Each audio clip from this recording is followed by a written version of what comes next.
official Fantasy Premier League has gone early with their relaunch for the 2021-22 season, giving us almost 2 months of tinkering before the first match kicks off on the 13th of August.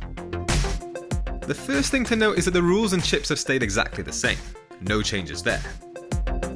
It still feels a little too early to build the first draft, but let's begin as usual by taking a look at each position and reacting to the new player prices.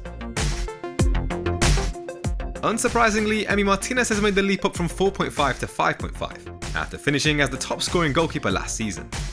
But there are a couple of standout options at the 4.5 mark this time around. Robert Sanchez, who averaged 3.7 points per game after becoming Brighton's first choice goalkeeper midway through last season. And Martin Dubravka and Vicente Guaita also stand out, having been dropped down from 5 to 4.5. Liverpool fullbacks Alexander-Arnold and Robertson didn't quite match the heights of their 2019-20 season, but still recorded 8 assists apiece. They keep their respective 7 and 7.5 starting prices from last season. But the surprise amongst premium defenders is that Luca Digne has dropped down from 6 to 5.5. 9 assists for the Everton left-back was on par with Vladimir Coufal, and only bettered by Aaron Cresswell with 11. The West Ham duo have seen 0.5 price increases to 5 and 5.5 respectively. Wesley Fofana, Connor Cody and Luke Ayling stand out amongst the 4.5 options. De Bruyne and Salah have both been priced 0.5 higher than they began last season, while an impressive full season from Bruno Fernandes has seen him shoot up from 10.5 to 12. Diogo Jota if he continues to get a good amount of game time, and Rafinha if he remains a Leeds player. Both catch the eye as potential value picks in midfield, at 7.5 and 6.5 respectively.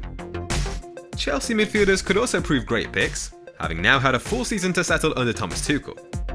Kai Havertz averaged 5.4 points per 90 minutes last season, and has kept his 8.5 price tag, while Mason Mount has only increased slightly from 7 to 7.5. It was inevitable, but it's still sad to see Stuart Dallas reclassified as a midfielder, which further adds to the appeal of Luke Ayling in defence.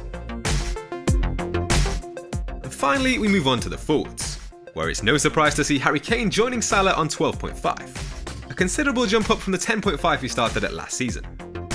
It'll definitely be hard to fit in any more than 2 from Kane, Salah, Fernandes and De Bruyne early on. And should the England captain make his widely anticipated move to Man City this summer, he'd be in even more direct competition with De Bruyne for a place in our teams. But elsewhere, we have a ton of great options to choose from at the 7.5 to 8 million mark, with Bamford, Watkins, Calvert-Lewin and Antonio all now falling into that bracket. It's good to see Danny Ings lowered by 0.5 as well to join them, and likewise with Raul Jimenez, who's down from 8.5 to 7.5 after missing much of the season through that head injury.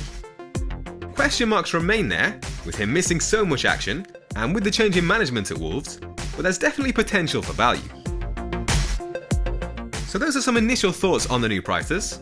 Let me know who's caught your eye in the comments below, and stay tuned for plenty more pre-season content in the build-up to the 2021-22 season, including the usual first draft team selection.